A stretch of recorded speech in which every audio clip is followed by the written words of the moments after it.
Hi, I'm Shelley Cappy. I'm one of the founders of SCI-Arc, the Southern California Institute of Architecture in Los Angeles, and you are listening to U.S. Modernist Radio. Mama don't allow no architecture around here. Mama don't allow no architecture around here. Oh, I don't care what Mama don't allow, gonna draw mine modern anyhow. Mama don't allow no architecture around here. Welcome to U.S. Modernist Radio, where we talk and laugh with people who enjoy, own, create, dream about, preserve, love, and hate modernist architecture, the most exciting and controversial buildings in the world. I'm Tom Guild. Los Angeles is the epicenter of modernist houses. There are so many in the TMZ, the 30-mile zone, I just learned that phrase today, that it would take years to see even half of them. Because of sheer numbers, LA is also the epicenter for serial modernists, those people who have owned more than one modernist house. And we owe that group huge thanks because they are the people investing huge amounts, often more than they probably should, to preserve iconic houses by important modernist architects and preventing these houses from being torn down. Joining us today from Los Angeles are Susan Orlean and John Gillespie, talking about their love affair with 4 modernist homes. And now here's your host, Mr. Modernism, George Smart. Thanks, Tom. I was in Los Angeles to kick off the first Moon Over Modernism Weekend, a series of special benefit events for architecture fans around the country to celebrate modernist houses. I got to visit with Susan and John on Friday, and on Saturday, we were at the Sheets Goldstein house designed by John Lautner. You've all seen photos of this house, as it's been in the public eye for eye-popping parties for 40 years. Owner James Goldstein hosted a benefit event for us, and I gotta say, this was the over-the-top party of my dreams. We had 2 bars running 230 guests, the incredible singer Rose Millette and her band performing in the nightclub. Yes, the house has a nightclub. And a huge terrace with a pool overlooking the lights of L.A. There were really tasty appetizers flying around on trays, and we got to introduce U.S. Modernist to a whole new audience on the West Coast. It could have not been a more magical night. The next day, a change of gears as we led 180 people, 20 at a time, through the famous Stahl House designed by Pierre Koenig. The Stahl family hosted U.S. Modernist, and people were just over the moon, which was our intent. They got to sit in that special chair in the corner, made famous through photographs by Julia Schulman. And of course, all those moments from the weekend made it into countless Instagram accounts. Thank you to the dozens of people who worked on the weekend event team. And if you missed it, don't worry. We'll make more parties and tours in the Moon Over Modernism series. U.S. Modernist Radio is underwritten by Diane Bald and the Budman family, restoring significant architecture in Toronto, Los Angeles, Malibu, and Palm Springs.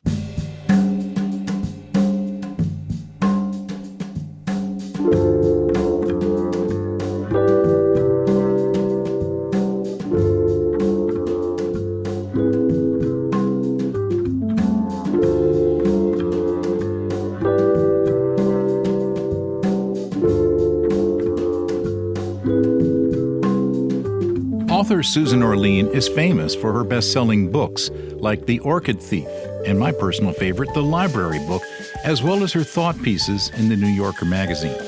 But along with her husband John Gillespie, Susan is also a serial modernist, someone who has owned more than one modernist house. Susan and John's first project, a weekend getaway turned full-time residence in Gallatin, New York, was designed by James Cutler of Cutler Anderson. He's best known for co-designing the Bill and Melinda Gates House over in Washington State. Next, Susan and John started a love affair restoring 2 Rudolf Schindler houses, the Roth and the Callis, and apparently there's a 4th house in the works in Santa Barbara, not by Schindler. Here's George's conversation with Susan and John from the dining room of Schindler's Callis home in Los Angeles. So, Susan and John, would it be fair to describe you now as serial modernists? Yes. It's very funny when people say, oh, you live in a Schindler house. And then we have to say, well, this is actually our second Schindler house, which definitely makes you feel like it's become a habit. A good habit, right. A very good habit. It's made us aficionados. There's a group of other Schindler owners who've exchanged email addresses and visit their houses on occasion. It hasn't happened a lot recently, but it's kind of fun to be part of a community of folks who are serial modernists. Yes. There's probably, I'm thinking about 10 or 12 people in the LA area who've had 3 or more modernist houses. Oh, we're not quite there yet. Ones. Yeah, some have done extensive restorations that have prevented ones that were deteriorating from either collapsing or being replaced. So just being able to keep them for folks in the future to see and experience is a thrill. So let's talk about your first one. It was not here in LA. You mean our house in New York? Yeah. Well, that's a slightly different story because we built it. That counts. Yeah, I guess it does count. Yeah. We should count twice. Right. I had a place in the Hudson Valley since 1990 as a renter. There was a beautiful piece of land across the street from where I was renting that came on the market unexpectedly. And I, in a flurry, bought it. And up until that point, we had been looking at houses, and everything was either an old farmhouse, which was beautiful, but as was typical of old farmhouses, very small windows, close to the road, not laid out the way I think a more modern lifestyle would call for, lots of little rooms and parlors. Because you're not farmers, basically. Right. We are not farmers. We became farmers there for a short while. So we started toying with the idea of building something, which seemed like a very daunting possibility. But this piece of land came on the market and we snapped it up, not quite sure what we were going to do. John saw a photograph of a James Cutler house in a magazine, Sunset Magazine. And the minute we saw it, we thought, that's what we want. That's all stone, wood, and glass. Yeah, it was it just had an incredible quality that we couldn't quite put our finger on it, but it was what we wanted.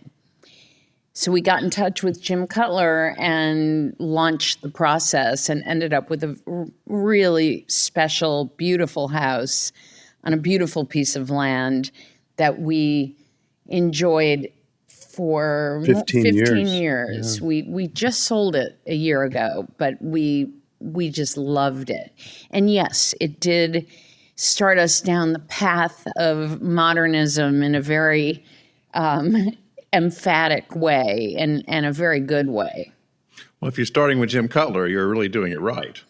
Oh, yeah. We absolutely were doing it right. And we had a great time working on it with him.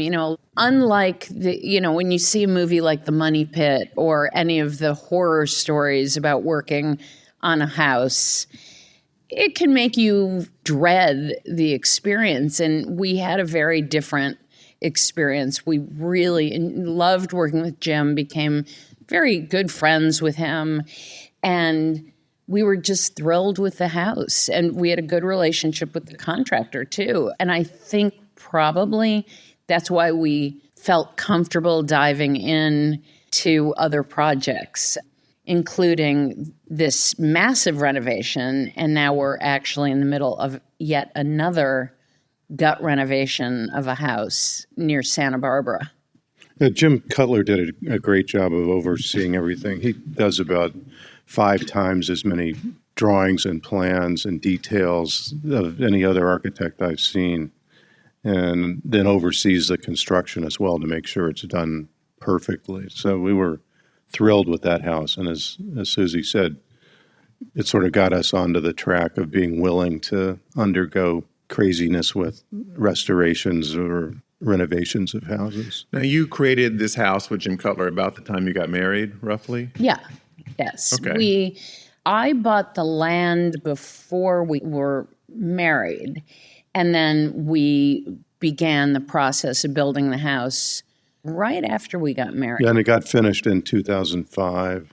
We moved in late that year. Yeah. That's right. It was to be a weekend house, but we ended up living there for 5 years because we loved it so much. Now, most couples, I ask them a little bit about their origin story, but I came to find out that the New York Times has covered your relationship pretty thoroughly. So the question I want to ask you is, tell us about your date at Falling Water. Oh, that's funny because we were just thinking about that. Yeah. It's interesting that we discovered fairly early on that we were both very interested in architecture. And at the time we met, I was living in an apartment in New York City, so I didn't have a house. And John was also in you were in an apartment in Beacon Hill. Uh-huh. And we realized early on that we both really loved architecture, and I had never been to Falling Water. Had you? No, my mother was a big Frank Lloyd Wright aficionado, and we'd visited dozens of houses around the country. I was an Army brat, so we were all over the place, but had never been to Falling Water. It was undergoing a pretty big restoration. That was when they were wrenching it back into the hillside. Yes. Yeah. And But we were able to get in and see the interior before it got closed down for a while. right. And I grew up in a suburb of Cleveland that has really beautiful houses. And I spent much of my childhood, just driving around with my family or biking around and looking at these gorgeous houses from the 1920s that were really exceptional, really beautiful. And so I think I always was interested in houses, and then slowly began getting interested in, there were not a lot of modernist houses in the town I grew up in. I wouldn't imagine the Shaker Heights had a lot of that. Very little. In fact, there were... Just the name of the town itself is Right. kind of a clue. And also there were restrictions on the kind of architecture you could have in the town. You couldn't have a single-story house. It had to be 2 stories. And it's not homogeneous, but there were just rules about what your house had to be like and the lot size and so forth. So there were very, very few modern houses. It just wasn't a thing. But my eyes started getting attracted to that much more modern kind of design. We went to Falling Water. First of all, we had a wonderful trip. But also it was, kind of an awakening to see a place like that, for sure. So what was your experience there as a date? I mean, did you just go, okay, this is it, this is the one right here? It sort of confirmed that we had very compatible and similar tastes in architecture and interior design. And also in how we enjoyed spending our time. I'm not Right. sure everybody would think going to Falling Water would be a fun date, but we had a great time. We had a wonderful time. It's such an amazing visit. I think it would be a great litmus test for dates, really, Yes. because it presses so many buttons of your personality Oh, when yeah. you go through, right? Yeah, and it's funny. I think if you're a person to whom design matters, compatibility on that aspect of your life is probably pretty important. It doesn't mean you couldn't fall in love with someone who has different tastes, but it might be hard to live together if you Pick a house. Yeah, and to decorate a house, and you're never going to have exactly the same taste, but at least they have to be In the compatible. same ballpark, right? Yeah, Right? for sure. And they turned out to be. And it was interesting to find that out by seeing such a masterpiece together and finding out that was very appealing to both of us. It was also very funny because the first or second place that we lived together was one of the ugliest houses ever built. We were living north of Boston, and we were just looking for a rental. This place was available, and it was right up on the beach, but it was such an ugly house that everyone in town knew it as, the really ugly house on the beach. John Updike lived down the road and referred to it as the Taj Mahal, I think. It's a Yes. bit of a McMansion. And it was a McMansion, and the owner was a used car salesman, and he designed the house. And they would just add to it and add to it and add to it. And it was very big. It was very horribly laid out. All the materials were very cheap. I mean, it was a great location. It was right on the beach. It fit our needs at the time. Yeah, it did. Spot, it made us want to have something more like what we have now. Yeah, I mean, we were constantly astounded by some of the design choices in the house. And it did get kind of annoying after a while to live in a place that we really found so unappealing. And we didn't stay there very long. No, we moved into Boston pretty quickly. Is this where you walk into a room and go, what were they thinking? Yes, constantly saying, what were they thinking? And because they were our upstairs neighbors, namely the owners, we kind of knew what they were thinking, but we simply didn't agree with what they were thinking. What got you from the East Coast out to L.A. and your first Schindler house, the Roth house? Well, it's a bit of a long story, but I'll try to be succinct. What year was I? 2007, you came out to work on the book. I was working on a book that lots of the reporting and research I needed to do was out here in L.A. Our son was just a baby at the time, and I couldn't imagine going from Boston to LA constantly to do this reporting and being away from him and just all the travel. And I suddenly thought, how about if we all go? And originally it was a month. That was our plan. Get a rental, we'll go for a month, and I can do all my work, and it won't be so stressful to be away from the baby and so forth. So we thought that's a great plan. We found a house to rent in Malibu. Yeah, that was a nice spot. And came out with the baby and the dog and the nanny and us, and I did my reporting. But there was more reporting to do, plus it was absolutely gorgeous, and the weather was amazing, and we were having a fantastic time. So we extended another month. And then another. And then another. And then another. And then another. And we started thinking, wouldn't it be fun to own a house out here? We have a lot of friends in LA. We could use it during the winter for vacations, and we can rent it the rest of the time. So we convinced ourselves that this harebrained scheme was a really brilliant one. And we started looking at houses. And we saw a few, nothing that quite clicked. Then we stumbled into a website called Architecture for Sale. Crosby Doe. Yeah. Crosby I know Doe. him very well. And it was like the veil was lifted from our eyes because we had been looking at, just sort of generic LA houses, but, nothing that we really felt compelled by. Looked at Crosby's website. And it was just like, oh, my God. The mother lode right there. We want every one of them. We want all of these. This is what we want. The first house we walked into was the Roth house in Studio City. By Schindler. And we were not familiar with Schindler. We walked into the house. Crosby was standing in the front foyer. And I announced, I have to have this house. And John looked at me with horror, like, don't say that in front of the agent. And he, of course, Crosby was beaming. I think he thought, all right, this is... Was there a big shaft of light coming from behind Crosby at the time? Pretty much. And we walked in and just said, this is it. This is it. This is what we're looking for. It was an amazing house. It's a great view. Wonderful house. It's a small house, built the same year as this one. Absolutely genius. And it was in quite good shape, very good shape. In Studio City, with a view of the whole valley.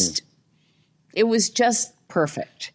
So we bought it, and for the first couple of years... First 4 years, we rented it out most of the time to architectural aficionados and friends who were out working on movies. And then we would use it 2 weeks at Christmas and here and there. then John was asked by a former colleague to consult on a project he was working on out here in LA. And we thought, well, we do own that house. Maybe it would be fun to come out here for a year and live in the house. And that was 2010. And we came out for the year. We had a wonderful time. They asked John to come back for the second year of this project. And that fall, I kind of fell into another book project that was all based in LA. I mean, I had to be here. Conveniently. Well, it was convenient because I didn't want to be having to travel so much away from John and our son. So that became another couple of years and then another couple of years. And yes, we never left. And sold the house in the Hudson Valley last year. So we've been here 10 years. Or 11? 10 or 11 years. Almost 11, yeah. So you're in Schindler's Roth house, but something must have had you be a little unsettled there because now you're in this fabulous place.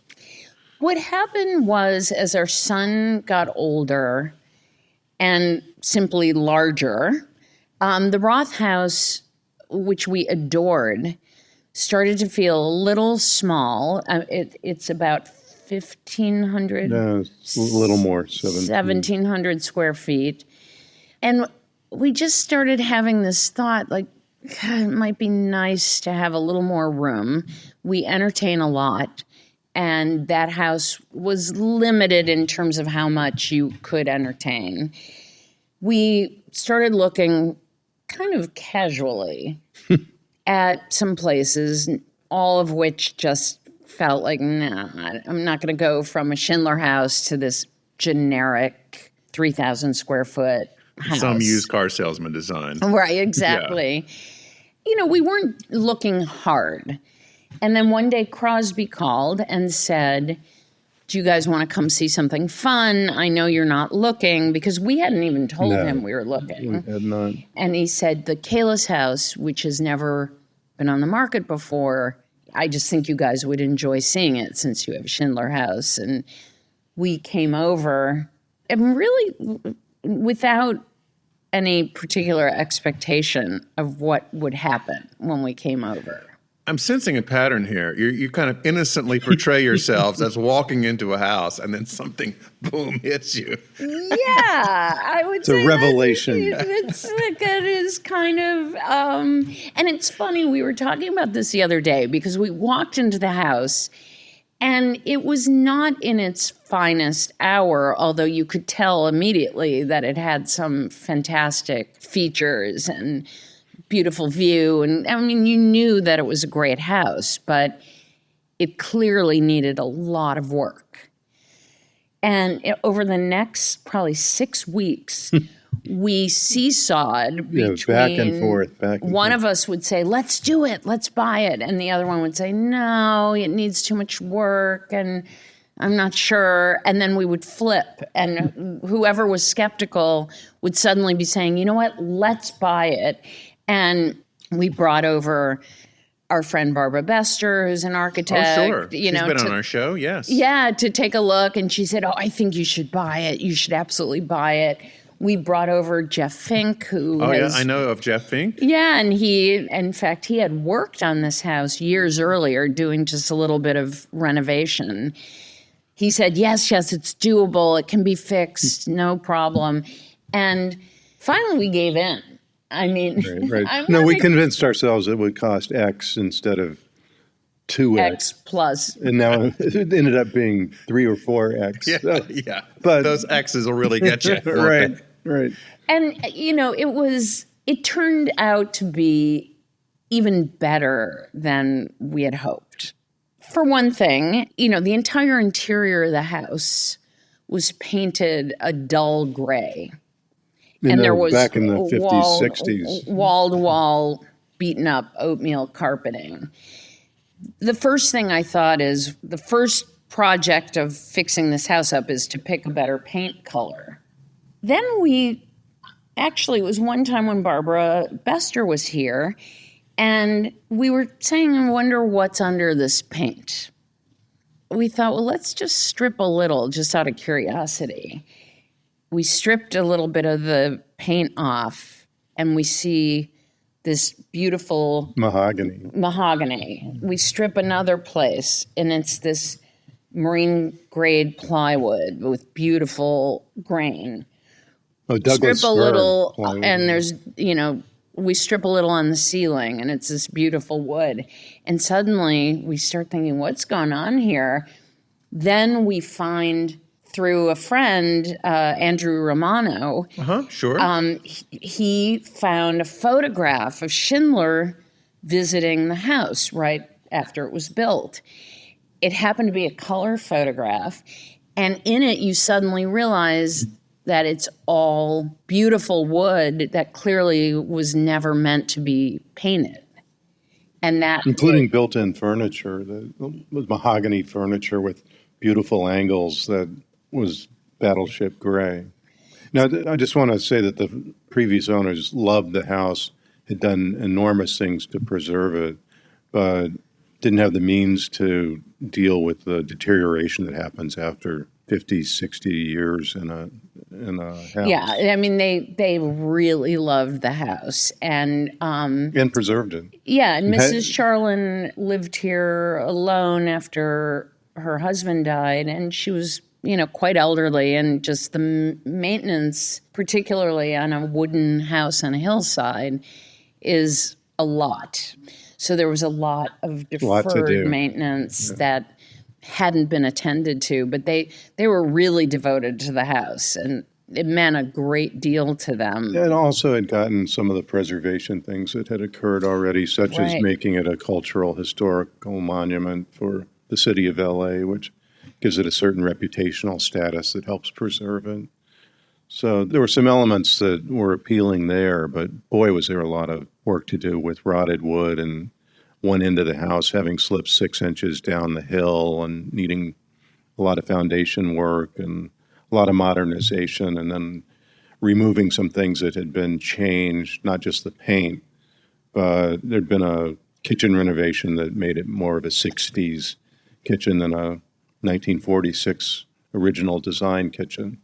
So, right, and we were able, because we went to UC Santa Barbara and looked up the drawings from the house that Schindler had made, we were able to sort of duplicate the cabinets for the kitchen. And the lights and the angles, and same thing with some other things that got changed. That apparently the wife of Michikalis, who had commissioned the house, had a little bit of vertigo, and some of the 15-degree walls in the house, which are all over it, disturbed her. So some things had gone perpendicular that were supposed to be 15 degrees. So we had to tear them out and redo like entire windows in what's now the bedroom. And, people may not understand the breadth of this kind of project because you're really doing a systemic. We didn't either, as I was saying, when it was 4 times. Well, there was a lot take. Also that was just the undergirdings, that there's no glamour in doing new wiring, putting in more modern light, not so much fixtures, but the outlets and... Yeah, no one likes to buy the fire alarms and the air conditioning. Well, every single system needed work, plus some earthquake prevention. I'm looking out now. We're sitting in the dining room of the house, looking through the living room outside, and that wood they were speaking of earlier is not just some flat piece of plywood that you take a belt sander over. This is very intricate.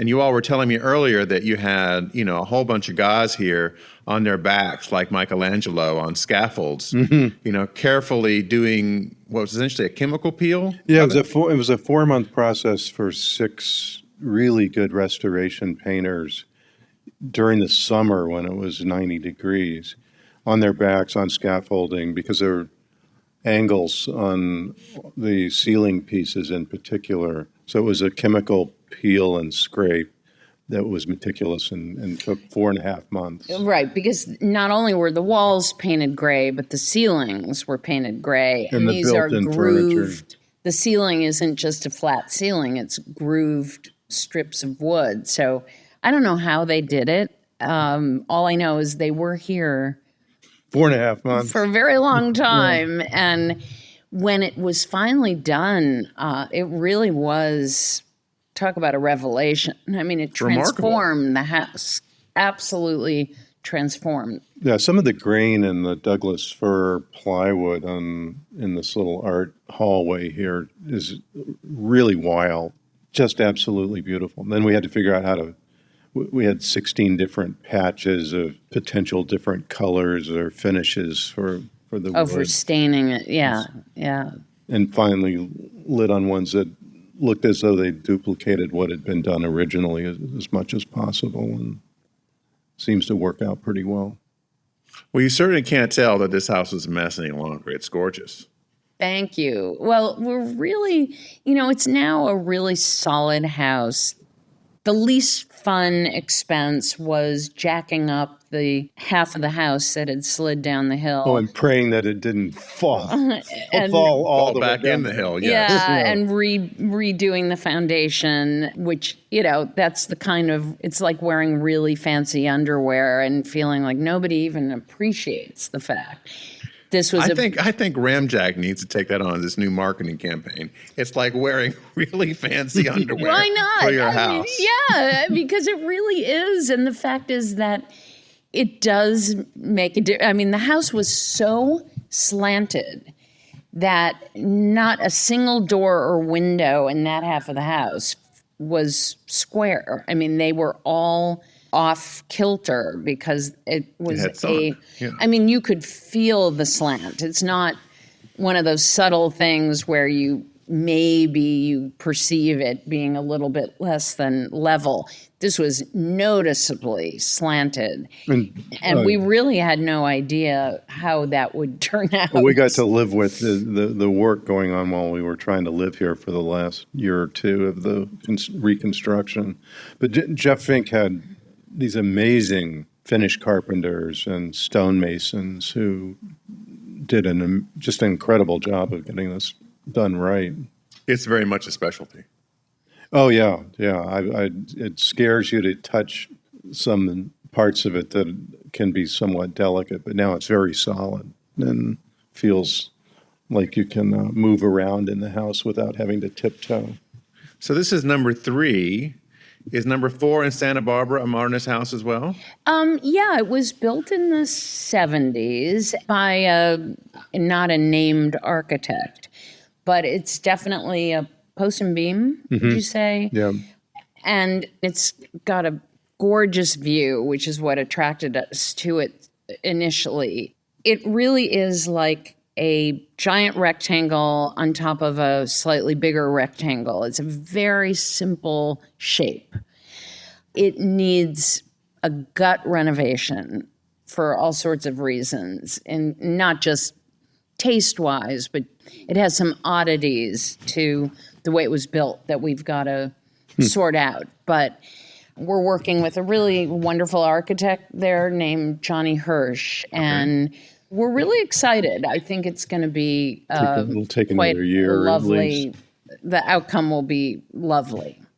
So do you think you'll move full-time to Santa Barbara? Is that your next step? I don't know. We talk about it sometimes, whether 5 years from now we may want to be, it's a very different lifestyle being in a much quieter place, much smaller city, and a beautiful, it's just gorgeous. And right near the beach. Right. Yeah, because we're a mile Yeah, from the we beach. see the whole coastline. I mean, this is a huge valley view and mountains. That's a different feel. Plus, the atmosphere in Santa Barbara is like 10 degrees cooler than here, as well as more moisture in the air. So it's different. We'll get to experience both for probably 5 or 10 years and then have to decide between the two. So, because going back and forth will be Although problematic. it's the idea of ever giving up this house it's hard to imagine. On the other hand, we never dreamed we would part with our house in the Hudson Valley. I used to think, oh, I'm going to get buried there. I just figured, well, that's our forever house. But it was the right time to sell and the right reason to sell. And, in a way you feel like, look, we had 15 amazing years there, and then it wasn't suiting our purposes any longer. It's hard to imagine with this house, but if the time came, I guess it would be, we don't feel any pressure to figure it out right away. Sure. But you sure want to pass it on to people who, with a stewardship view of the building to preserve it going forward. Oh, as well. yeah. I wouldn't dream of selling this house to someone who didn't really appreciate it for what it is.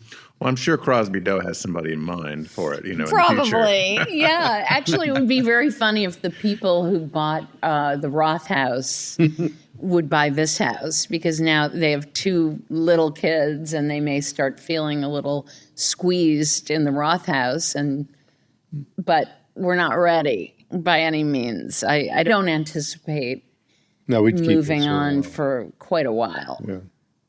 Susan, you write for The New Yorker frequently, Yes. and you wrote recently about a mid-century house in Florida. Tell me about that. Well, I have to give credit to your website for first turning me on to that story. I write an obituary column for The New Yorker, and I had seen the mention in your newsletter about the George Varn house in Florida and the provision in his last will and testament that he didn't want the house to be sold. When he died, he wanted the house to be torn down. The story is a little more complicated than that. It wasn't quite so straightforward. Yeah. But it struck me as very interesting and sort of King Tut-like, which is when I'm going, I want my servants and my wives and my dogs and cats and everything buried with me. I don't think that George Varn was an egomaniac who, although he and his wife did not want someone else living in the house.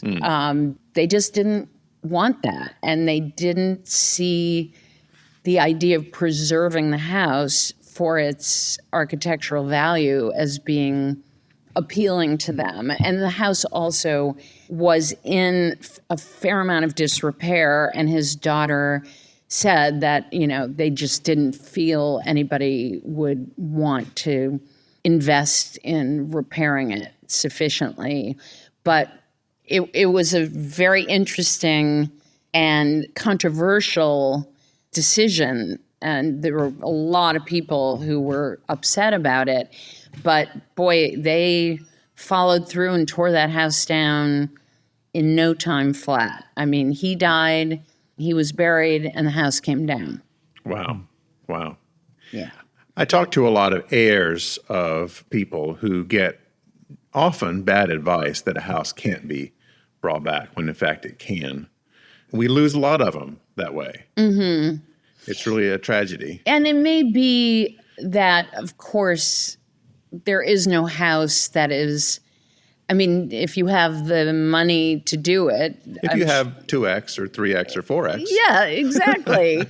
You probably can save just about any house, but it's maybe not always, in terms of the investment, worth it for people. And I'm guessing a lot of modernist houses are not huge, and the value of the land for building something bigger becomes very seductive. That's to a lot always of a people. factor.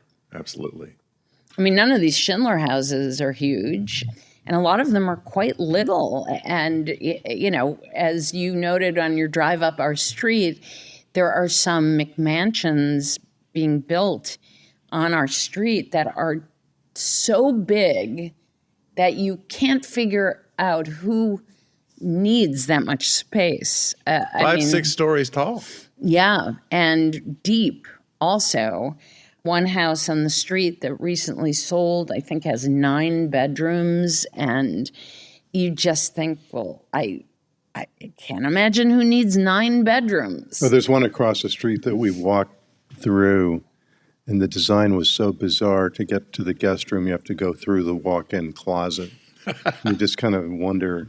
Maybe that's supposed to be a secret bedroom. Yeah, it Right, could be. What are people thinking? And it's just gigantic. And what's interesting is as heating prices go up and electricity prices go up, I'm not so sure that it's sustainable, let alone does it make any sense. But let's just say the cost of maintaining a massive house becomes less and less comfortable.